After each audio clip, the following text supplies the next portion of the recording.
Welcome back, my arachnoholics, to another video. So I have some very exciting news today, guys.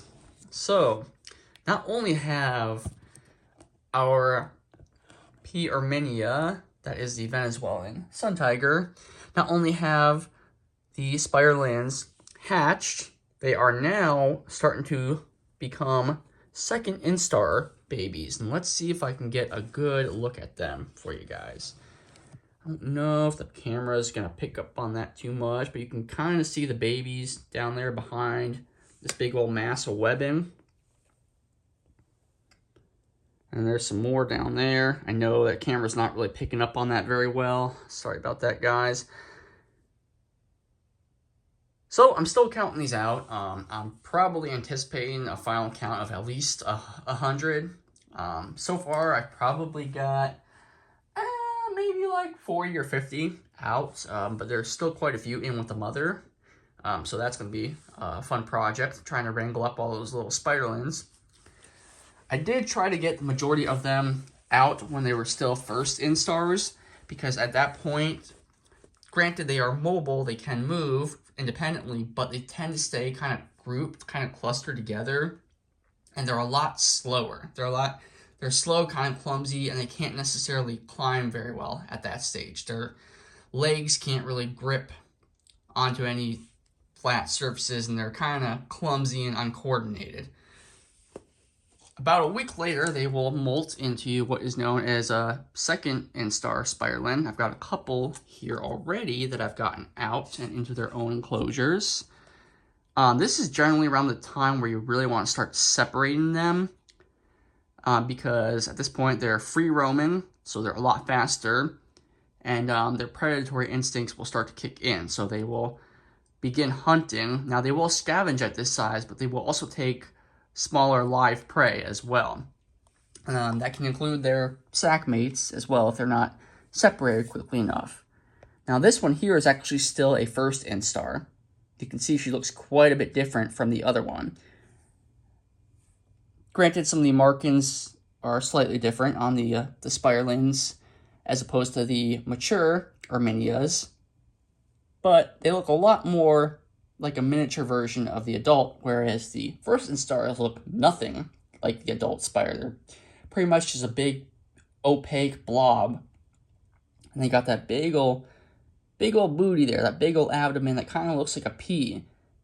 And first instar spiderlings, they actually do not need to eat, so they live off of the yolk, basically the nutrients in their abdomen, which they acquire from their mother's egg sac. Hence why there is no need for them to seek out prey to acquire nutrition from. But they're teeny tiny little guys. A couple of these spiderlings, though, I have to say, a couple of these second instar spiderlings are surprisingly large, especially for this species. This is not a large tarantula. They're not small either. They're considered kind of middle of the road. Mature females typically cap out at around 5.5 inches. You may get one that's occasionally a little closer to 6 inches, but they typically don't even get that big. So they're a small to mid-sized tarantula. But I was quite surprised at how robust these spiderlings are, considering that they're really not going to get all that massive, even at adult size. But yeah, guys, so that's definitely something to look forward to. I'll keep you guys posted for sure. I am going to be selling these. I am working on a shopping cart feature for my website. That's still a work in progress right now. So the best way to really contact me, and granted these probably won't be ready to sell for maybe another couple of weeks, but once they are, the best way to do that would be to contact me directly through my email, and then we can arrange something that way. But yeah, it's still going to be a little while before they're really ready to go to a new home. I do want to kind of get them comfortable. I obviously want to wait until they're all second instar spiderlings, and I would at least like to feed them a couple of times to get them fattened up a little bit before they're ready to ship off. Plus, I live in Florida, and if you guys live here or if you have been paying attention to the forecast at all, it is hell outside. I mean, you step outside and you're roasting within seconds.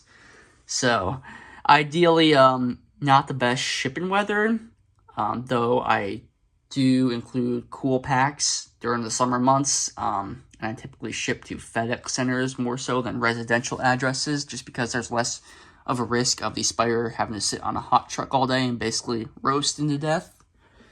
But yeah, just wanted to give you guys a quick little update on the irminia breeding project. I would say it has most certainly been a success. Anyway, this has been Mark, aka the Arachnoholic, guys, and stay awesome.